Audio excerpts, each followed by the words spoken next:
कश्मीर जो कि भारत का स्वर्ग कहा जाता है, दुनिया का स्वर्गों में इसकी गिनती है और भारत का स्विट्जरलैंड के नाम से जाना जाता है। वहां के एक हसीन वादी में और एक टापू पे 4-5 वर्दीधारी टहल रहे थे, काफी अत्याधुनिक हथियारों के साथ। वहां पे कुछ कपल घूमने गए हुए थे। उसमें से एक कपल एक चाय नाश्ते के पॉइंट पे बैठ के मैगी ऑर्डर किया, क्योंकि जो पॉइंट था, जो वह नाश्ते का सेंटर था, उसने उनको ऑफर किया कि तो आप मक्की का रोटी और चने का साग हमसे खाइए या हमसे मैगी खाइए। चने के साग और मक्के में आपको थोड़ा समय देना पड़ेगा, मैगी में तुरंत दूंगा। कपल ने मैगी ऑर्डर कर दिया। मैगी आया, पहला प्लेट हस्बैंड ले लिया और दूसरा जो वाइफ को मिलना था उसमें कुछ समय लग रहा था। हस्बैंड अपना मैगी खाने लगा और वाइफ इंतजार कर रही थी कि मेरा प्लेट कब आए। इसी बीच मैगी का दूसरा प्लेट आ गया और पत्नी भी खाने लगी। पति पत्नी दोनों मिलकर मैगी खा ही रहे थे, तब तक वर्दीधारी में से एक वर्दीधारी पास आके पूछा कि आपका नाम क्या है। पहले तो वह लड़का उनकी तरफ देखा बट इग्नोर करने की कोशिश किया। फिर वर्दीधारी ने दूसरा क्वेश्चन किया, क्या आप मुसलमान हो? इस पे वह कुछ अजनबी टाइप का लड़का देखने लगा। एक अटपटा सवाल उसको समझ में आ रहा था। वह उसके तरफ देखा और कुछ जवाब नहीं दिया। फिर वो मैगी खाने लगा। इसी बीच में उसने कहा, वर्दीधारी ने, कि क्या आपको आयत कुछ याद है, इस्लामिक आयतें याद है? और अगर आयतें याद नहीं है तो अपना नाम बताओ। और यह जो क्वेश्चन था, अपना नाम बताओ, एक काफी कड़कती आवाज में था। इस पे वो लड़का झल्ला उठा और बोला कि मेरा नाम शुभम द्विवेदी है, बोलो तुम क्या करोगे, क्यों पूछ रहे हो? शुभम द्विवेदी ने अभी ये बात बोला ही था, अपना नाम बताया ही था, तब तक उधर से बंदूक की मुंह खुल गई और 6 से 7 गोलियां उसके सीने में उतर गई। वहीं शुभम द्विवेदी ढेर हो गए। अब वह लाश बन चुके थे। पत्नी अपना विलाप करना चालू कर दी। मैगी वहीं फैल गया, अफरा तफरी मच गई, क्योंकि वहां कई सारे कपल थे। पत्नी ने बोला कि जब तुम इनको मार दिया तो हमें भी मार दो, हमें क्यों छोड़े हो? इस पे वर्दीधारी का जवाब आया कि जाके अपने मोदी से कह देना कि हमने इसको मार दिया। औरत चिल्लाती रही, बिलखती रही, अपने पति के शव के पास चिल्लाती रही। गोलियों की तड़तड़ाहट चालू रही और गोलियों की तड़तड़ाहट सिर्फ इस क्वेश्चन के ऊपर चलता था, क्या तुम मुसलमान हो या हिंदू? अगर आप मुसलमान हैं तो बच गए, हिंदू हैं तो मारे गए। और यही कारण रहा, गोलियां चलती रहीं और देखते देखते उस पूरे टापू पे, उस घाटी में 27 लाशें बिछ गईं, जिसमें 2 विदेशी भी थे। एक इटालियन नागरिकता का था और एक इजरायली नागरिकता का था। पूरे देश में social media, print media, news media में पूरा अफरा तफरी मच गई। लोग सिर्फ इसी पे बात कर रहे थे। देश के प्रधानमंत्री बाहर थे, वो भी भारत रिटर्न आ गए। देश के जो हमारे देश का दिल्ली राजधानी है, वहां अमेरिकन उपराष्ट्रपति भी मौजूद थे, उन्होंने भी इस पे कमेंट किया। वर्ल्ड के सारे विकसित देश इसका क्रिटिसिज्म करने में लग गए। यहाँ तक कि तालिबान, जो कि पाकिस्तान का कट्टर दोस्त माना जाता था, उसने भी अब इसके ऊपर कमेंट किया और भारत का साथ देते हुए बोला कि आप, भारत इस पे कोई कार्रवाई करता है तो मैं उसके सहयोग में हूं। यह घटना कहीं और का नहीं है, यह घटना हमारे भारत के कश्मीर राज्य की है, जिसको मिनी स्विट्जरलैंड का दर्जा प्राप्त है।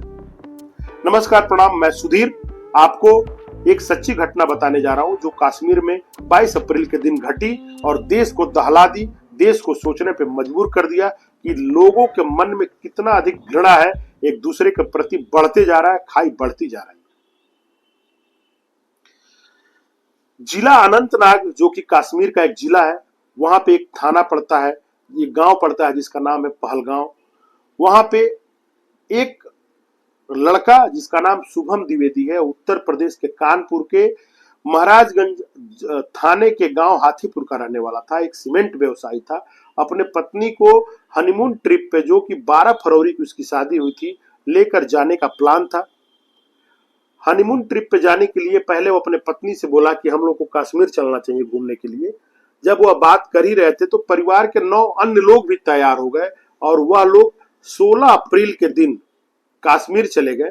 कश्मीर में उन लोगों ने सोनमर्ग और गुलमर्ग घूमने के बाद पहलगांव लास्ट पॉइंट पे घूमने के लिए उन लोगों ने आया। आके वहां होटल में ठहरे।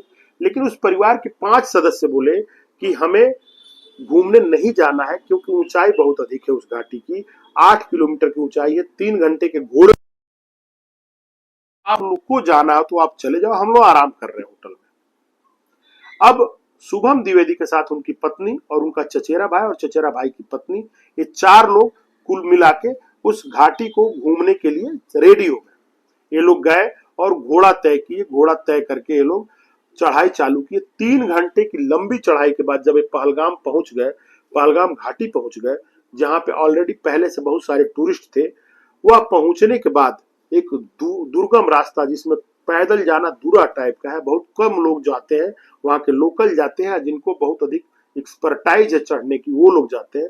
बाहर के सारे लोग घोड़े के द्वारा जाते हैं। जब ये लोग घाटी में पहुंचे तो इनको भूख प्यास भी लगी थी, तो पहले इन लोगों ने सोचा कि क्यों ना हम लोग चाय और कुछ स्नैक्स ले लें। वहां पे इन लोगों ने मैगी ऑर्डर किया और वहीं वर्दीधारी आके इनके ऊपर गोली का मुंह खोल दिया, जिसके कारण शुभम द्विवेदी वहीं मारे गए, पत्नी बच गई। उसके बाद घटना, गोली का मुंह रुका नहीं, शुभम द्विवेदी अकेले नहीं थे। उसके बाद वह जो वर्दीधारी था वह पहुंच गया एक और ग्रुप के पास, जो कि पुणे के रहने वाले थे। उस ग्रुप में करीब करीब 11 लोग थे। उस ग्रुप में एक संतोष जगदाले नाम का 54 वर्षीय युवक, बुजुर्ग आदमी था। उसको बोला गया कि चौधरी अब बाहर आओ। उसके कैंप से, जहां पे बैठ कर नाश्ता पानी कर रहे थे, वहां से उनको बाहर बुलाया गया। बाहर बुला के उनसे पूछा गया, कुछ आपको याद है? उन्होंने बोला क्या, क्योंकि वो डरे हुए थे, गोलियों की आवाज देख चुके थे और कुछ लाशों को देख चुके थे। उन्होंने बोला हमें कुछ याद नहीं है। तो उन्होंने पूछा तुमको आयत याद है? उन्होंने बोला नहीं। नाम बताओ अपना। नाम उन्होंने जैसे बोला कि मेरा नाम संतोष जगदले है, उनके एक सर में गोली मारी गई। फिर वह वहां से गिरे और गिरते वक्त एक गोली उनके पीठ में लगी और एक गोली उनके पेट में लगी, वहीं लाश का ढेर बन गया। जब उनकी लाश गिर गई तो टेंट के अंदर से उनका एक छोटा भाई, जिसका नाम था कौस्तुभ सोनवटे, वह बाहर चिल्लाते हुआ आया, भैया भैया।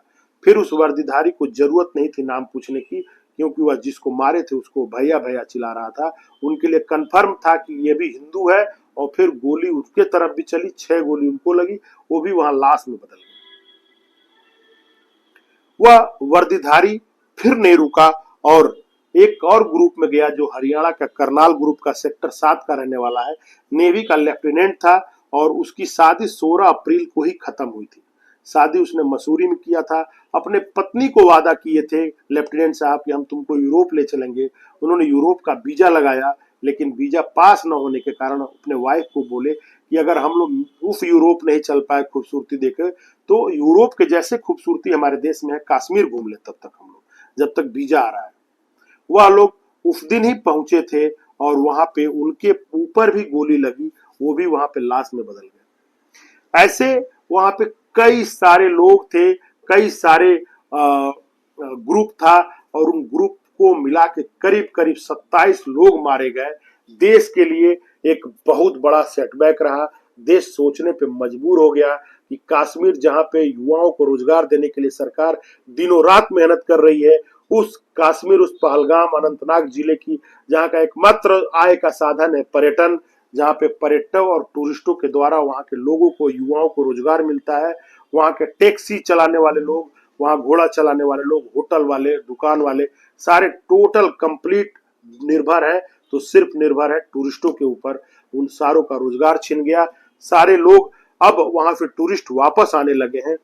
देश उन आतंकियों को ढूंढ रहा है और पाकिस्तान के ऊपर भी अब की सुई बढ़ने लगी है। भारत सरकार पाकिस्तान पे 5 बड़े एक्शन ले लिया है, जिसमें एक एक्शन है सिंधु जल समझौता को रद्द कर देना, जो कि पाकिस्तान पे नकेल कसने का एक बहुत बड़ा साधन बनेगा आने वाले टाइम में। उन आतंकियों को जड़ को समाप्त करने का एक साधन है, जहां से आतंकी नस्ल पैदा होती है। उन आतंकी सोच को खत्म करने का साधन है। भारत सरकार बहुत मजबूती के साथ इसका विरोध कर रही है। वर्ल्ड जो भी इंटरनेशनल कंट्रियां हैं वो भारत के साथ खड़ी हैं इस मुद्दे पे, और आने वाले समय में आतंकियों को मारा भी जा रहा है। 2 आतंकी मारे जा चुके हैं, 1500 से अधिक गिरफ्तारियां अधिक हो चुकी हैं और पूछताछ जारी है। भारत सरकार उन आतताइयों और उन कुकर्मियों को नहीं छोड़ने वाली है कि उनको सजा मिलेगा ही और सजा मिलना भी चाहिए। मैं यह जो आपको आज अपने सुधीर सफर में चैनल पे यह जो आज मैं वीडियो लोड कर रहा हूं, काफी भारी मन से लोड कर रहा हूं, क्योंकि हमें भी उन सारे लोगों के मौत का दुख है, दर्द है, हमारे और हमारे पूरे परिवार की तरफ से, सच सफर परिवार की तरफ से इन सभी लोगों को श्रद्धांजलि हम लोगों को देना चाहिए। और अगर आप लोग श्रद्धांजलि देना चाहते हैं तो हमारे कमेंट सेक्शन में आके एक उन मृत आत्माओं के लिए सच्ची श्रद्धांजलि अर्पित करें, एक फूल जरूर डालें। प्रणाम, मैं सुधीर शर्मा। फिर आपको इसके ऊपर कोई अपडेट आए लेकर आऊंगा। नमस्कार, प्रणाम, सुधीर।